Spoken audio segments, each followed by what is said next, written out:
Boa tarde, alunos do quinto ano, tudo bem com vocês? Bom, hoje, estamos já iniciando novamente mais uma semana, graças a Deus. Espero que vocês estejam bem, que tenham descansado bastante. E vamos fazer a correção da atividade da página 74, onde na aula passada nós falamos um pouco sobre condutibilidade e flutuabilidade. Bom, então vamos ver um pouco, sobre esse assunto, este conteúdo. Vamos corrigindo aqui. Na primeira questão, vocês podem observar aí nós temos um fogão, uma panela de pressão sobre a chama do fogão. Então observe bem. Bom, aí temos a pergunta que diz: por que o cabo e a alça desta panela foram revestidos de um material diferente do alumínio?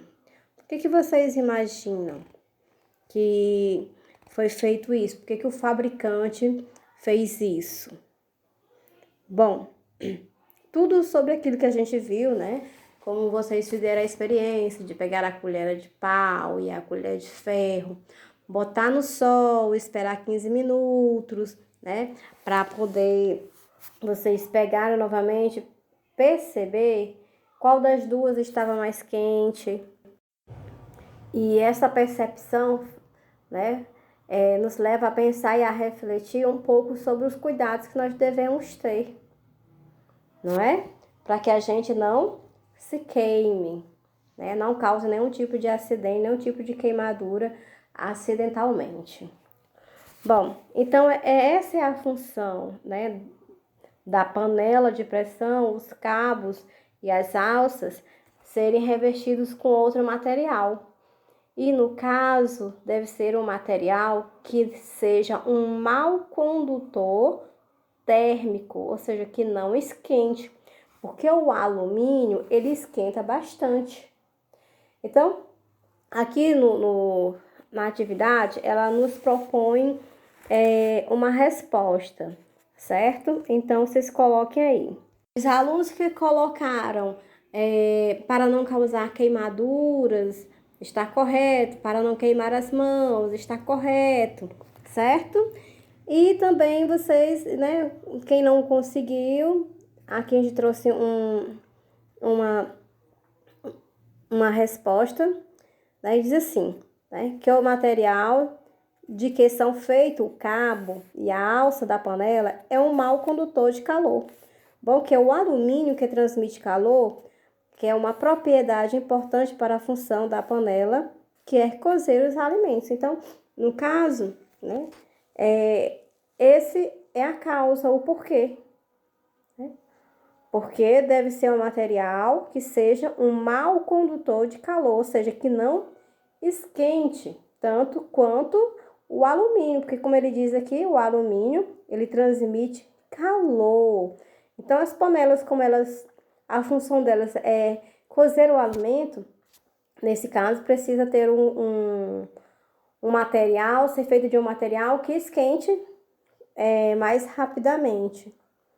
E, neste caso, as alças, como são partes que nós devemos tocar, para a gente não sofrer nenhum tipo de acidente, é importante que seja utilizado algum material que seja um mau condutor de calor. Aí, no caso, foi usado como se fosse borracha, É um plástico que não aquece. A segunda, complete as frases.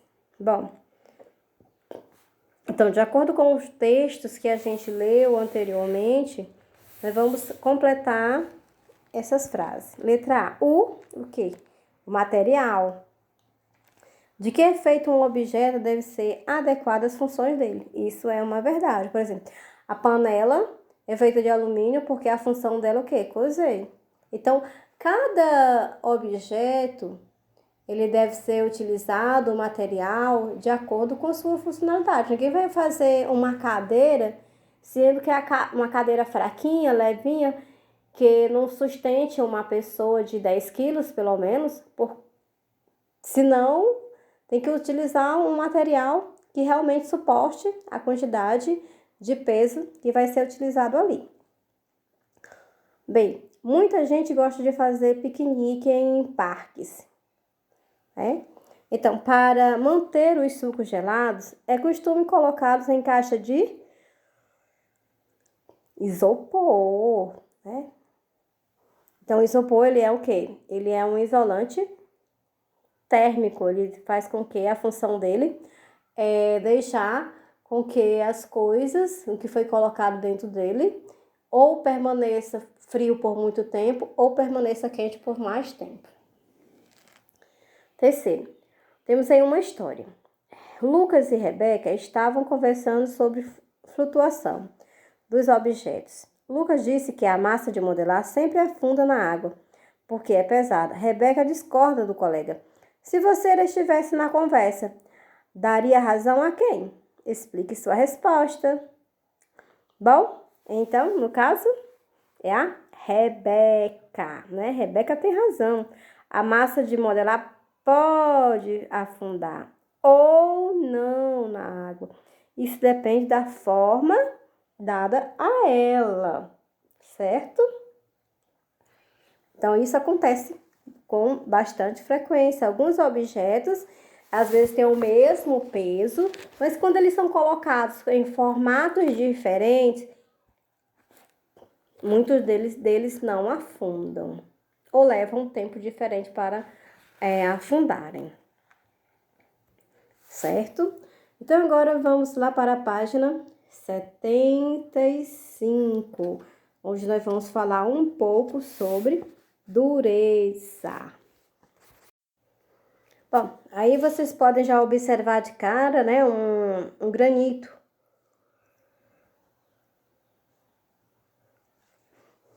E assim, a gente pode observar ao nosso redor o que é que nós temos aí, né, que nós consideramos duro. Bom, a dureza é outra propriedade dos materiais, né? Além de flutabilidade, condutibilidade, então a dureza é mais uma delas. Ela tem um significado bem específico. Quer ver? Bom, esta rocha se chama granito. O vidro certamente você conhece. Não conhece o vidro? Bom, ambos os materiais parecem igualmente duros, não parecem? Não é mesmo? Bom, só que não é bem assim. A gente utiliza uma outra, como se fosse uma outra definição para o que é duro, né? Dureza. Então, aqui ao lado a gente tem, veja ao lado o que acontece quando o granito é passado no vidro. Olha só o que aconteceu. A gente observa que o vidro ficou, tipo, como se ficasse arranhado. Não é isso? O vidro ficou com as marcas brancas, ele ficou realmente como se fosse arranhado, né? Tivesse sido arranhado pelo granito. Então, o granito desgasta, risca o vidro. Então, a gente pode dizer quem risca quem aí no caso. Quem se desgastou? Quem se desgastou aí? Quem riscou quem? Bom, então, para saber se o material é mais duro que outro, é necessário analisar se ele é capaz de riscar esse outro material, ou seja, se consegue desgastá-lo. Os materiais mais duros conseguem riscar os que são menos duros.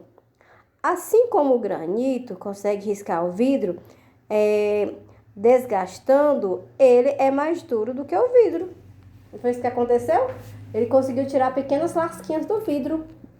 Então, o vidro, no caso, quem é o mais duro é o granito. A mesma coisa, né? Quem conseguiu riscar quem? Né? Acontece com o giz no quadro. Quem ficou riscado? Foi o quadro ou foi o giz? Qual dos dois é mais duro? É o quadro ou é o giz?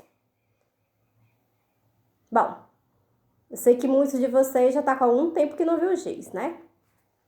Bom, mas quando a gente pega um pedaço de giz e passa no quadro, a gente percebe que quem ficou desgastado, quem acabou foi o giz. Então, quem ficou riscado foi o giz e não o quadro. A mesma coisa acontece com o pincel hoje. Quem fica desgastado é o pincel ou é o quadro?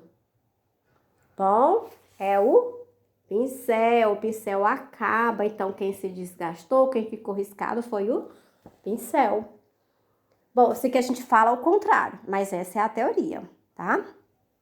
Bom, então pensando nisso, né, temos uma atividade logo abaixo, que eu praticamente já dei a resposta. Mas eu quero que vocês escrevam com as palavrinhas de vocês, tá? Então, na página 75, logo mais abaixo desse pequeno texto que a gente leu logo acima, sobre dureza, temos uma atividade com apenas uma questão, letra A, B e C, tá? Então, respondam com atenção. Então, tchau, tchau, até a próxima aula.